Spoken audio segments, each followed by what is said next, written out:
Bonjour à tous et bienvenue pour ce deuxième rendez-vous du Joli mois de l'Europe organisé donc par la CCI Martinique. Et aujourd'hui, nous recevons l'agence d'innovation innove du Portugal. Nous allons aujourd'hui parler d'innovation et de financement européen. Donc c'est un rendez-vous webinaire qui est très important dans le sens où Horizon Europe, le nouveau programme de recherche et d'innovation de la Commission européenne, a été lancé très récemment.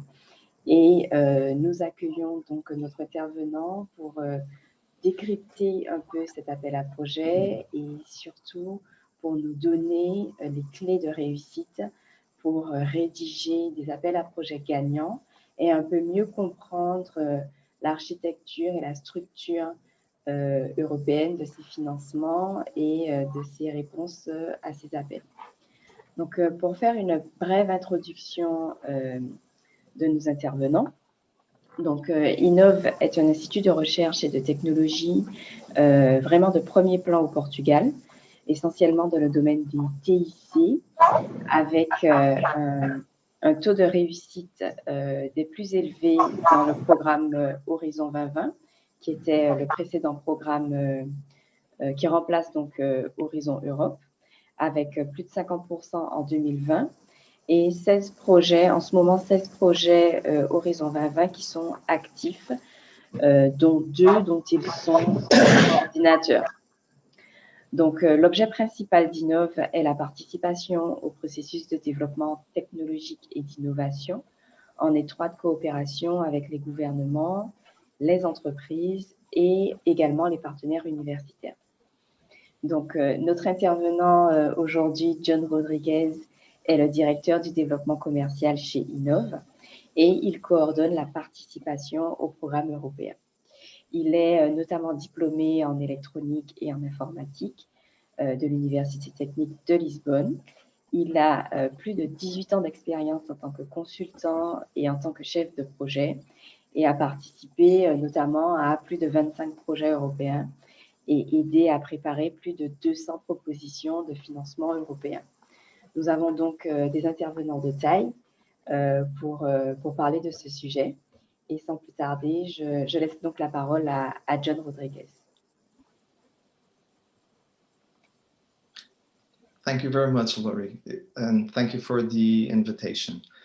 I would like to start immediately by doing just a brief introduction that within the several funds that the European Union has, one of the biggest funds is related to research and development and innovation. So these programs, in fact, all the funding of the European Union has these framework programs that run for 7 years. The previous one ended last year. And we are now starting within next month in June, the new framework program for financing, which will last also for 7 years. So within this scope of financing, we have Horizon Europe, which substitutes Horizon 2020. The relevance of this program for you, even if you're not if your main business is not doing research and innovation, is that you must understand that research and innovation can impact literally every single area or sector. So imagine you are a small company or you're coming from a public entity. You can still participate in research and innovation programs of Horizon Europe and get funded. And besides getting funded, you can actually obtain the results of those programs. So this has been like this for the previous programs, and it will be like this for Horizon Europe. But actually for Horizon Europe, there is an incentive that more partners participate. so that the impact of this program is bigger than in the past. So the first really important thing is to, if you are not familiarized with Horizon 2020, to actually get a feeling of what it was, because many of the things will still be the same. So you will have access to these slides afterwards in English and in French. So I would suggest that you follow these links and get let's say, a background information on Horizon 2020, because it will be useful. Now, for Horizon Europe, which is a new program, it still actually hasn't started, and many of the rules are not still totally closed. However, the main information has already been made public, and you can actually find it on the first link here. The European Commission has also done some webinars to try to explain in more detail what Horizon Europe is and what's expected from the participants. And so you can actually find these videos on YouTube. And I would highly suggest that you indeed go to these links and see these videos. They are in English, by the way, almost all the information associated to Horizon 2020 and Horizon Europe. The reason for that is that English is the lingua franca for research and innovation in Europe. And so actually proposals are also expected to be submitted in English. The last link is something, as you'll see by the date, which still you can still participate in a webinar session, and which, as the name says, is for beginners. It's in 2 days. And so if you follow this link, this is an excellent webinar, or will be an excellent webinar for you to follow directly by the Commission, giving information on, let's say, first steps for people who have never participated in funding. So this is, let's say, background information on what the program is, what's expected, how you can compete. And this, let's say, is standard information. So once you go through all of this, and all countries and territories have contact points which can help you through this, and you will find it also a lot of information on the internet. Now, if you go through all of this, you'll probably think, okay, I've identified some program which is interesting. I have an idea of something that I want to get funding for, and so I can go ahead and compete. So 1 or 2 key points. So to compete, you need, in Horizon Europe, as in Horizon 2020, you need a consortium. So you need to contact with partners from other countries. There are specific sessions, as you'll see through the web links that I put before. There are specific sessions and brokerage events and networking events and databases where you can find other partners, explain who you are, and well, say, I'm available to participate in those consortiums. There will be, because Horizon Europe has not started yet, all the networking events and brokerage events will actually start to happen next month.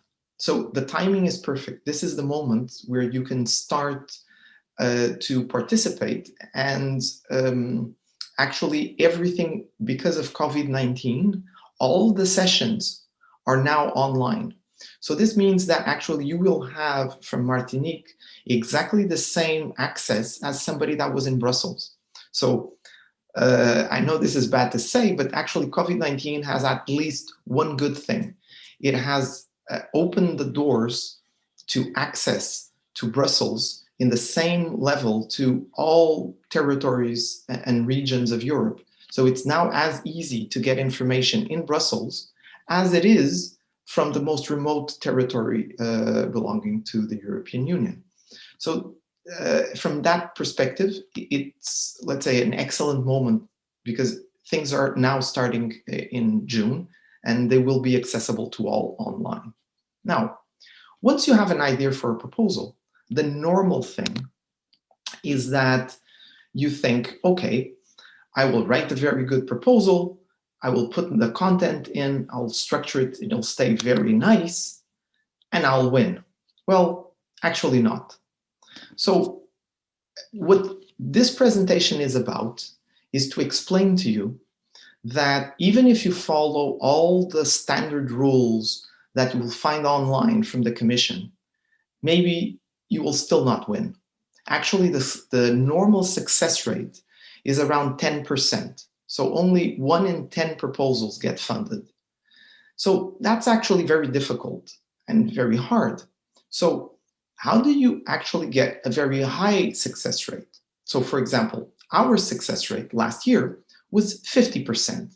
We won 1 proposal in 2 that we participated were written. So how do you go from 10% to 50%? So this is what I'm going to explain very briefly. So the first thing to keep in mind is that actually having a proposal with your idea and your way of writing will not win. So why? Because actually the content is your thoughts, right? And the wording, the form, is your wording. And actually, that's not what the Commission wants. So actually, the question for you now is, who actually must shape your proposal?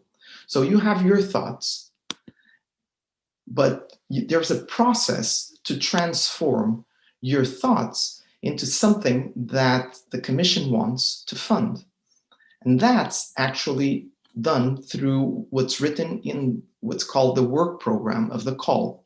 So you have an idea for a proposal, but you actually have to match it with what's called the call topics or the work program, something which is written down by the Commission, indicating exactly what they want and to which you need to respond. So now you must be thinking, okay, so there's this open call for a tender for proposals. I just read it, understand the rules, I write down my proposal, and I'll write it very well, and then somebody will evaluate it and I'll win. Well, here's the tricky part. Everybody normally reads about the call topics and what you need to write in the proposal. Very few people know how they are evaluated.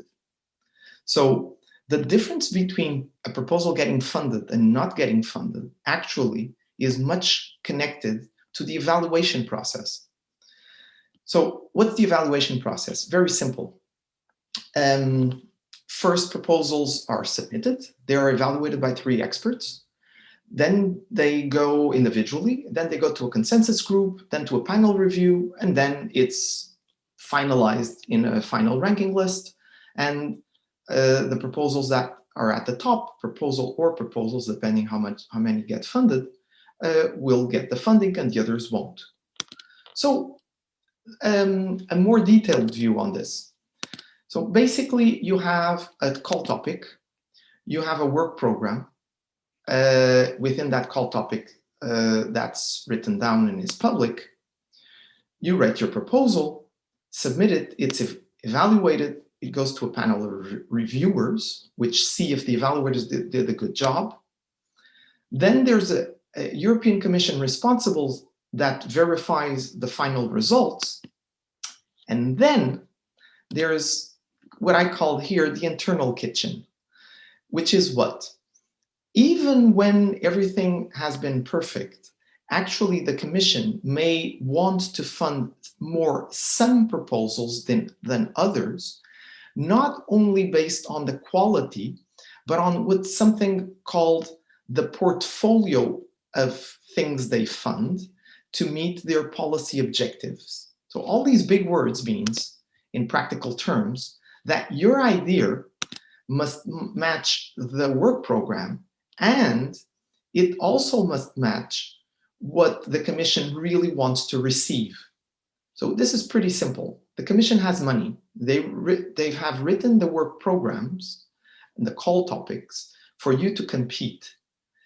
But actually what they want to receive is something that meets their needs, which is they really don't care about what you want the money for. What they really care is if your proposal actually meets their needs, not yours. So, continuing on the evaluation criteria, officially, proposals are evaluated in 3 categories: excellence, impact, and quality or efficiency of implementation. So this is what the reviewers receive to evaluate your proposal. So, and proposals must match the scope of a work program topic. So basically, if you have a good idea, first thing to do is find a good topic. And then you have to write a proposal that is excellent in these 3 sections. And now the evaluators actually have these tables for the 3 sections. Each section has 10 sub-criteria. By the way, everything I'm showing is public. You can find it online, the evaluation process and so on. Now, continuing. The evaluators actually only have a few hours, typically 3 hours, to evaluate a proposal. So, you cannot expect evaluators to actually read your proposal from the beginning to the end. What they really do is they just go look for these criteria. So they have 3 sections, about 10 criteria, sub-criteria in each section. So they have 30 things they're looking for. And that's the things they're looking in your proposal. They're actually not reading your proposal as a book. They're essentially looking to answer to this. So how do you facilitate the evaluator that's reviewing your proposal so that he can find what he's looking for? So there's several tricks. One of them is thinking that you need to, let's say, condense, just put relevant information into your proposal using actually as subsections the same things the evaluators are looking for in their evaluation form. So if there's 30 things they're looking for, your subsections of your proposal probably should have titles very close to those subsections. And another thing, if they're in a hurry, they will literally Google on top of your proposal. So they'll do a find.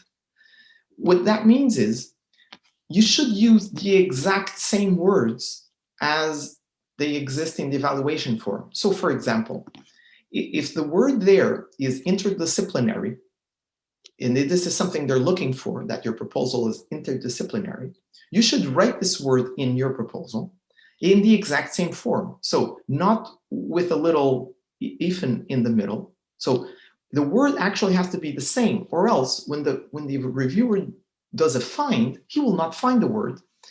And if you do not have a subsection, the evaluator may think you have not written about this. Now, you may be thinking by now, but evaluators should read the proposals. Well, they should, but they don't have enough time. So actually, the way this functions is that they will essentially try to do a good job within the limitations they are given. So this is from the evaluator's point of view. Now there's the other point of view, which is the commissions. So in Horizon 2020, the last 7 years, actually produced results. Now, the interesting thing is there are people that actually have analyzed those results. So there are people that actually do research on how to win proposals. And this here is something very unusual. You have here 6 publications, scientific publications, on who wins and who doesn't, and why. So actually, these are public links. You can go and look it up. but you will find that it's quite interesting. There are actually specific reasons why some proposals tend to win, or some entities tend to win more than others. And it's public, you can find it. So the interesting thing is the Commission, the European Commission, also reads this, and they try to correct things that seem wrong. So there are specific, let's say, I highlighted here some wordings that is interesting. So let's say, for example, this fourth one, bringing home the bacon, is an English expression for bringing the money to your house. And it's interesting, this article explains the relationship between the characteristics of an entity and their success in Horizon 2020 projects. So not all entities get money like others. So the actual European Commission has, let's say, identified problems that they needed to resolve from Horizon 2020 to Horizon Europe. So things like widening participation, having more people participate, the selection of the evaluators, so actually having a more gender, more geographical coverage, which is a political issue for them. All the specific issues related to gender, the gender dimension of the actual research. So not only how many women and men, does the research take into account women and men as equals? Other things like how practical, how useful will the projects be? And the impact. So the impact up to now has been lower than what it should be. And the evaluation of ethics and security has been complex and not very effective. So the key thing is, what are the lessons learned by the Commission to resolve this? Well, here it is. What they basically identified is there's sort of a club of successful applicants.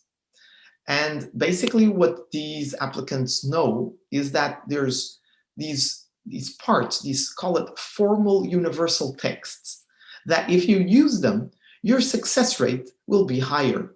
It's like a recipe, a way to get money.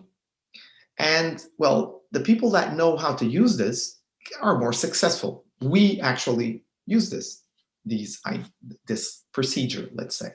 Now, the Commission knows this, and what this basically means is that if you know how to write the proposal and put the correct things in the correct places, you actually start immediately off with a good proposal that's close to get funded. Now, this is bad for diversity and for the Commission because it means the same people always win. So they decided to change things.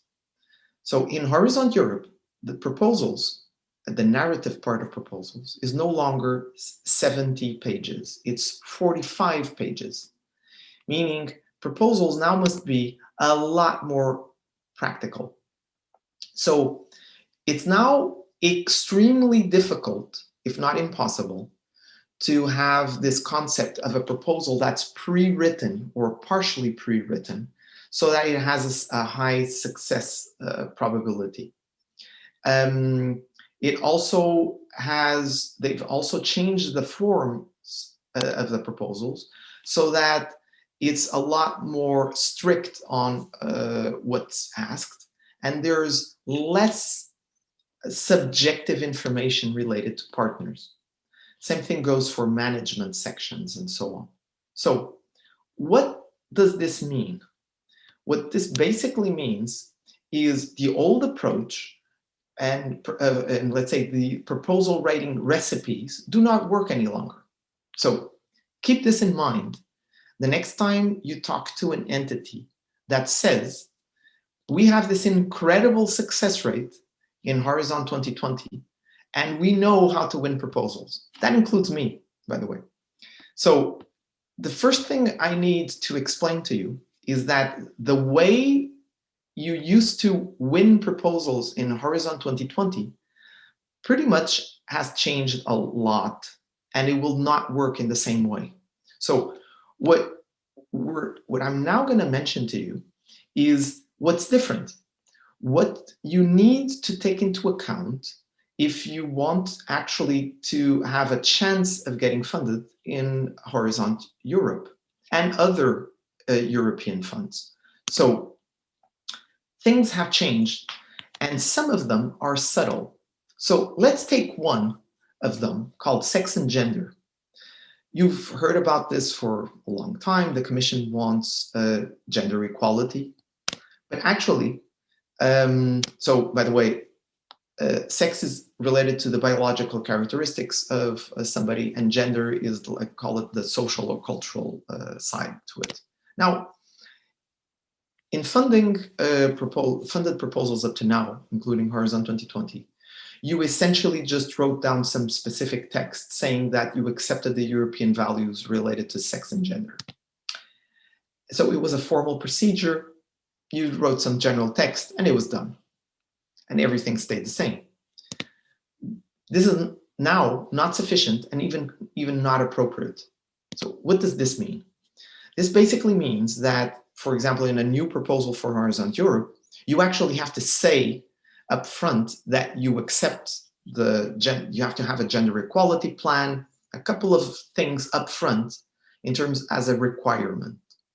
But in the proposal, the 45 pages proposal, there's a specific section that has, it's recommended to have around 1 page, just explaining how whatever you're going to do in any area, how do you take into account the gender dimension?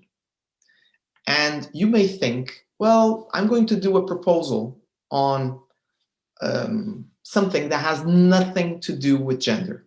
Absolutely nothing. So it's a new type of solar panel. Has nothing to do with gender. Okay. So the Commission requests that you use this same space to write down why whatever you're proposing to do has nothing to do with gender. This seems weird. So you actually have to waste part of your time in your proposal just to write why it doesn't have to? Yes, what they are forcing everyone is to think about this. And you need to write down enough to show that you've thought about the issue of gender dimension and that it's not really relevant for your proposal. But the Commission, through this, is achieving one of their main objectives, which is putting everyone to think about gender dimension in every single sector of society. So, and just to make, so you must be thinking, okay, why did I choose this example? Well, there's a very good reason.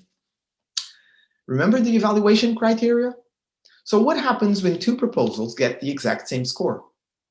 So proposals are evaluated from 0 to 15, being 15 the maximum and 0 the minimum. And so imagine there's 2 proposals that get the exact same score of, let's say, 14. So the funny thing is, how do they rank them? These are the ranking criteria for equally scored proposals.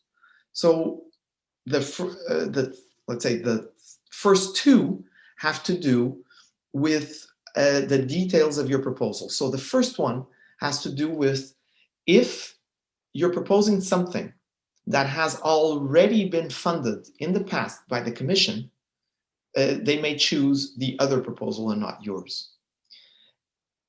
If there's 2 types of proposals, innovation actions and research and innovation actions. Depending on the type of proposal, if there's 2 proposals with the same global score, but different sections scores, they may choose the one with the highest excellence or the highest impact, depending on the type of proposal. Okay, so for these 2, it's pretty much, let's say, reasonable. The key thing is, you would be amazed that normally high-ranking proposals will still be equal for the first 2, simply because they will not be doing something that somebody has done before, and they will have maximum score in the subsections. So guess what's the 3rd criteria to select who gets funded? It's gender balance of the personnel written in a specific table called the researchers table. So I'll just explain this. Pretty simple. If you have two very well done proposals with a very high score, most probably the one that will get funded is the one that has the highest number of female participants in the research team. Now, note that this is gender balance. So if you have too many female participants than male participants, that's also bad. So actually, the Commission wants gender equality is basically either 50-50 or 60-40, either way. By the way, the fourth dimension is geographical diversity. This means that, and just a little detail, if you are coming from a region of Europe or a country that normally does not participate and get funded, you will probably be very interesting for a consortium because of that fourth detail called geographical diversity. Okay, so I would say that gender balance and geographical diversity are probably two non-obvious keys to getting funded in all programs of the European Union for the next 7 years. So when a consortium is being put together and you basically have to choose partners, so either if you're leading the consortium or if you are just want to be a partner of a consortium that's being set up by somebody, how do you choose the partners? So imagine you're somebody, I'm here in Portugal, and I want to set up a consortium with 8 or 10 partners to do something. How do I choose them? So the key thing is, I need to select the roles of the organizations so that when I write my proposal, the several entities cover all the roles needed for the job that needs to be done. So this needs then to specifically be written down in the Form A, and that's how the evaluators will know if the partners actually meet the criteria for whatever I'm saying the partner will be doing. So if they have publications or past projects or something. And so I'll basically need to select partners, see if they match the role, and then put that into the proposal. And the proposal has, as I mentioned, 3 sections in something called the Form B. Form A is just some tables where you put the more formal information for every entity. So, summing up, I need to put a consortium together. I have an idea, I need to choose partners, and let's say that I need to choose partners. And my proposal needs to be coherent between all the sections, so Form A and Form B. And I need to choose partners. Let's imagine the proposal is related to cybersecurity. And let's imagine I need to choose partners for cybersecurity, for doing dissemination, and for gender issues. So I'll need to find partners with have these characteristics, which appear in the proposal. They need to have some references in doing this, and I need to put them in the proposal, actually saying they will do something related to this. And all of this needs to be somehow balanced. And you would be amazed, but this is one of the biggest mistakes that normally happens in consortiums, is that you put partners that don't have the correct references doing stuff they don't really know how to do. And many times this actually passes, but now it will be much harder because it becomes a lot less subjective to this. And so the key point to this is that you need, as a consortium coordinator, you need to find the partners with the correct characteristics. So, and you that want to be a partner, you need to make yourself known to others saying, I'm here and I can do this, do something. So where do you do that? There's a link here put, which is comes on to basically a sort of the database of the Commission for partner search. So you need, let's say the first thing you need to do is register, have something called a PIC number, partner identification code. And then you need to put some information about you in the portal of the Commission. And this is the first step to say, I'm here. The second step is once the call topics open, you can actually go to each topic of your interest and say that you're interested to participate. And so let's say when you do that, just keep this in mind. You need to identify pretty clear 1, 2, or 3 things, I would say 3 maximum, that are key on why any consortium would want you in that consortium. So what do you bring that nobody else has? And this could be, let's say, more obvious or less obvious, but keep in mind that what's everyone is looking for is specific characteristics. So being from Martinique is a specific characteristic. Anything that you do in that territory or in Europe or internationally, anything that it can be relevant to the call topic is also something you should, let's say, show off. So for example, if you work in cybersecurity, like for this example. But if you have some other characteristic, it could be very simple. You can be classified as an end user. So you can be an SME, a small medium enterprise. You can be simply an entity that does agriculture in Martinique. So, and you would say, why would I even have a chance of getting funded in research and innovation? Well, you see, other partners need to test whatever they're developing. And actually, if you're an agriculture SME in Martinique, you're actually doing something which may be relevant for other partners as a testing ground, and you're doing it in an environment which is different from other parts of Europe. So it's a tropical environment, so different type of climate, different type of soil. So probably you may be even a very relevant partner. I can give you this just very simple example. If you're doing a proposal on resilience, on community resilience, and you need to analyze risks, well, Martinique has a volcano. There are very few places in Europe that have volcanoes. So if you want to do a use case and demonstrate that whatever you're doing is useful in an area that also has that type of risk, there are just less than a handful of places that you can go. And actually Martinique is one of them. So I just gave you one unusual example of why somebody, an entity in Martinique could be interesting.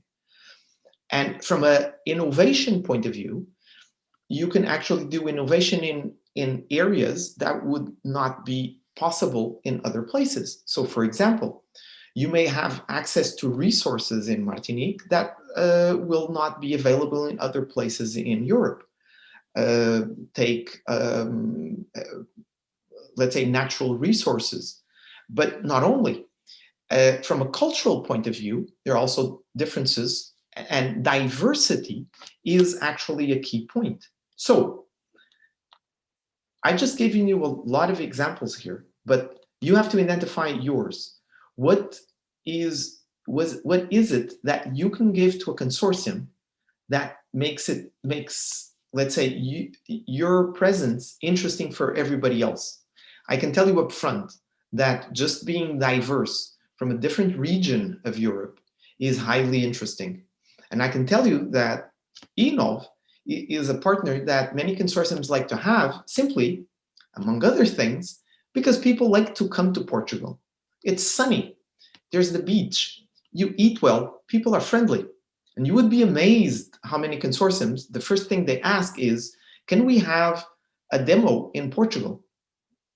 And it doesn't matter what it is, because it's a nice place to do a demo. So keep that in mind. because actually it could be a very simple thing in favor of you as an entity from Martinique to go into a consortium as a French partner when compared to a partner from, let's say, some other region of France. So, in practical terms, let's say the key things that changed from Horizon 2020 to Horizon Europe were that in the past, there was this emphasis on having SME participation. Now, they actually don't make an emphasis on that. They make more an emphasis on having, let's say, researchers and gender balanced research teams. So it's now tending slightly more towards researchers. On the other hand, there was a problem with impact, and now they have something called Pathway to Impact, which basically means that those researchers must 100% work with people that actually will use the results. So they need, every single project needs end users. What is an end user? Is any entity that can benefit from innovation, which basically means everybody. So all entities can classify as end users. So if you have a small SME, you may actually come in as a technical partner, but you can also come in as actually the user of the technology as an end user. Same thing goes if you're an association or an NGO or a public entity. So I mentioned to Laurie that the police here in Portugal receive a couple of million a year in funding in innovation projects, and they're the police. They're simply the end user. And I can actually give a lot of other entities that do the same thing. One other issue that has changed is, let's say, the evaluation related to, besides sex and gender, to ethics and security or safety. So actually projects need to prove that what they're doing is ethical and is safe and secure. So actually that's relevant because it means they have to take into account things like diversity. So it's no longer correct to develop something which will only work with white people in the north of and center Europe. And this is actually very interesting for the, call it, outer regions of Europe, because suddenly all projects need to include diversity in all forms. Otherwise, they will not be, let's say, taking into account everything the Commission really looks for. And that's something that you can use. Okay, so going down to finer print. So now that you've got, let's say, a lot of stuff on the higher level, on the very low level, to close the presentation, details that you'll probably not, most people don't remember and cause a big impact. So first, avoid using a lot of acronyms and abbreviations. So if you are going to use them, you need to explain them first, and they should not be ambiguous. So everything on the left side is reasonable because there's no, it's not ambiguous, although you need to explain it the first time you use it. Everything on the right side is not a good idea. So PM can mean person, month, or project manager. So do not use PM individually, for example. Avoid using also technical terms without explanation. So I'll just give two interesting examples. Kafka, for most people, is actually a person, or was a person. Actually, for technical people, Kafka is software or has a technical meaning. Raspberry Pi, for most people, is actually a pie you can eat. But for people from electronics, it's actually a board you can program. I can actually continue giving examples like this, but you get the idea. So if you are technically knowledgeable in a certain area, you will tend to use technical terms of that area. But the key thing is, if you really want to facilitate the job of evaluators, keep in mind that of the 3 evaluators of your proposal, only 1 will be a specialist in whatever area it is. 2 of them will be non-specialists in that area. They will be covering everything else that the commission wants to, let's say, to take into account. So imagine you're doing a proposal in energy. You would imagine that you will have 3 evaluators that are experts in energy. No, only 1 will be an expert in energy. The other 2, you will probably have 1 which has a social science background, and you will have 1 which has maybe experience in entrepreneurship, for example. So the interesting thing is, 2/3 of the people that will evaluate your proposal will not understand technical terms of your area. And unless you give a clear explanation of whatever you're doing to a non-specialist, they will literally not understand what you're writing about. So just to finish, I have a little example here. So imagine you want to explain that somebody needs to cook rice, okay? So your proposal is about cooking rice, and you're explaining that to cook rice, you put 1 cup of rice, 3 cups of water in a saucepan, right?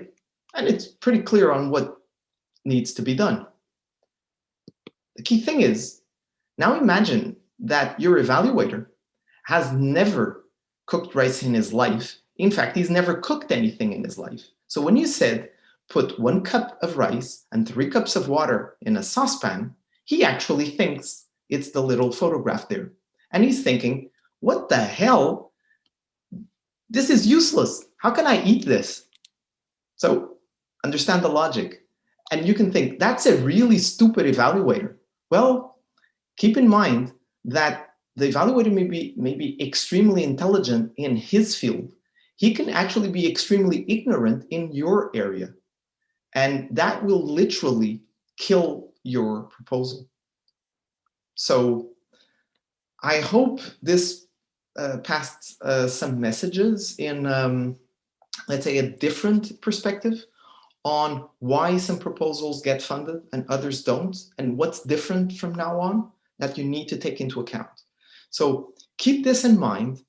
Go back to the links that were at the beginning of the presentation, see the videos, see the information, then participate in the brokerage events and the networking events. Make yourself known. Pass the messages of the 2-3 things that make you interesting, and you will probably be invited to very interesting proposals. And within a year or 2, you actually will get funded, which is quite normal to happen. If you manage to identify partners that actually know what they're doing, let's say, and have a little luck. And if you have any questions, feel free to contact me or Laurie, and specifically, Laurie will be able to give you local support and help you have successful participation in Horizon Europe and other funding programs. Thank you for your attention, and if there's any questions, I'll be happy to answer. Merci John pour cette présentation très complète et très détaillée sur les clés de réussite de réponse aux appels à projets. Juste quelques rappels avant de passer aux questions. Tous les participants recevront donc le support de présentation traduit en français, mais également en anglais. Donc, vous aurez accès au support que John a présenté. Et le replay également de ce webinaire sera disponible sur les réseaux sociaux de la CCI, sur le site internet également de la CCI Martinique. Donc, si vous voulez retrouver les informations qui ont été présentées aujourd'hui, vous pourrez le faire à travers le replay. Je vous invite maintenant donc à poser vos questions et à interagir avec John et moi-même si vous avez donc des interrogations, des points de clarification. N'hésitez pas donc à poser vos questions par le chat ou alors en cliquant sur le bouton réaction que vous avez en bas de l'écran. Voilà, donc nous attendons vos réactions et vos questions par le chat ou si vous souhaitez prendre la parole en cliquant sur le bouton réaction. En attendant vos questions, je vais également rappeler que le Joli mois de l'Europe continue pour nous à la CCI Martinique. Nous avons donc un autre rendez-vous cette semaine, le 28 mai à 9 h. Cette fois, ce webinaire présentera tout ce qui a trait aux brevets, marques, logos et notamment donc au dépôt, à la propriété intellectuelle et au dépôt européen de ces brevets, marques et logos. Et nous recevons donc un intervenant qui sera un mandataire européen de la Commission européenne de l'Institut européen de la propriété intellectuelle, sur justement toute cette démarche de dépôt. Alors, s'il n'y a pas donc de questions, de réactions, nous allons conclure le webinaire en remerciant bien entendu John pour cette présentation. Et donc, n'hésitez pas à prendre nos coordonnées, que ce soit les coordonnées de John pour l'Institut de recherche et d'innovation innove, mais aussi pour la CCI Martinique, si vous souhaitez nous joindre et en savoir plus sur le programme Horizon Europe.